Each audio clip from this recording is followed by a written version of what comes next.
Hey guys, Blake here with another video, and today we're going to kick off the fish store tours that I did, the fish store tour. If you didn't catch that video, I will put it in the card above now, but basically I did 8 stores in 2 days, so it was super fun but super tiring, and now I've got a mountain of editing to do, so let's jump straight into the video.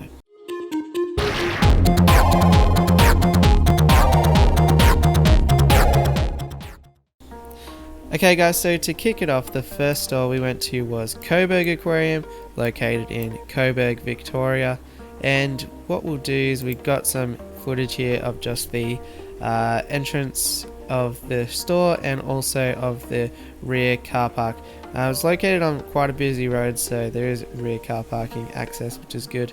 As you enter this absolutely massive showroom, you're greeted by, just the sheer size of the building really.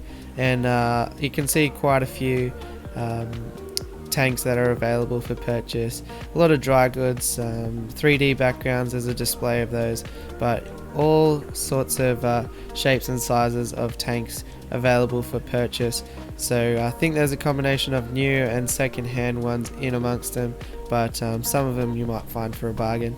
Then as we go through, we start to have a look at the dry goods now. You've got everything you'd expect to be available, all of your aquascaping gear, decorations, you've got soil, substrate, gravel, those sorts of things. You've got the Awase line of filters and other lines as well. I thought that was pretty rare to see. Heaters, everything you would need, and occasionally you run into Aquamate. So you got heaps of fish foods as well, pretty much every brand, so everything you could ever need. There's a number of really beautiful display aquariums too, both freshwater and saltwater, and as we'll find out here shortly, there is also a pretty cool orphan tank, which I thought was pretty unique.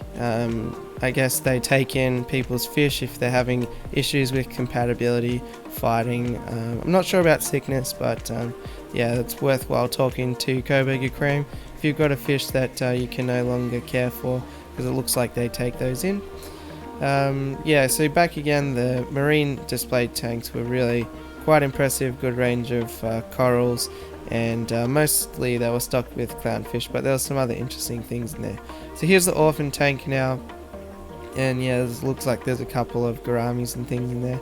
So getting close to the action here, this is the reptile room, where you can see all sorts of scorpions, spiders, turtles, lizards, snakes, and all these sorts of things that are usually found in reptile rooms, funny enough. But I, obviously being more of the aquatic side of things, was taken by these couple of turtles that we're going to see here now. But yeah, really nice range there, and now we're into the thick of it here. We've got the fish room, so it's kind of an L-shaped fish room, but you got on this side, which is the one that I showed you just before, you got all sorts of larger cichlids. So you've got green pteris, severums, you've got African cichlids as well, like your Mabuna. These are some Oscars here, Frontosa by the looks of it, yellowtail ACI.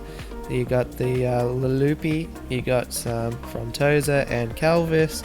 Anything you can think of, they've probably got it or had it at a certain period of time. So the fish look to be in pretty great condition. Okay, so moving across from the Africans, we go to the saltwater section.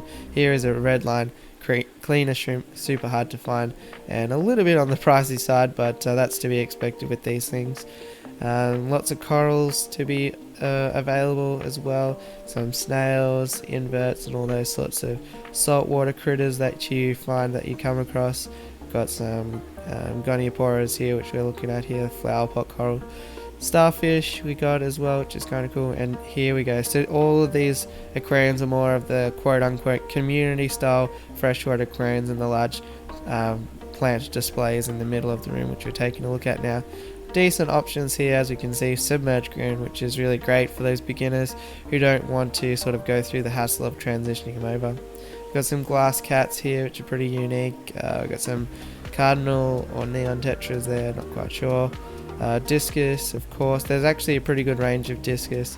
multiple varieties of guppies, both sort of mixed and a few strains. Got some platies, mollies, all these sort of really great staple community fish are available. Some forktail blue eyes, some whiptail cats. So they do also have sort of the intermediate to rarer fish as well on offer. We've got a female betta sorority, which is good to see. Got a couple of L number plecos, which is really cool. More discus here, some turquoise discus there, which is really good, nice. Gouramis, and yeah, so there's pretty much a huge variety of everything you would ever need. And the other important thing about this store is that they have an online offering. It's kind of cool to head into this bricks and mortar store, take a look around at what the condition is, make sure that you're happy with that before maybe ordering online if you're like me and you live a little bit far away. Actually, the jaguar cichlid I have in my aquarium came from an online order from Coburg Aquarium, so he's doing really well, packing on the size, and I've been happy with that service there. Then we've got some brackish fish there, the monos, and some archerfish, really nice.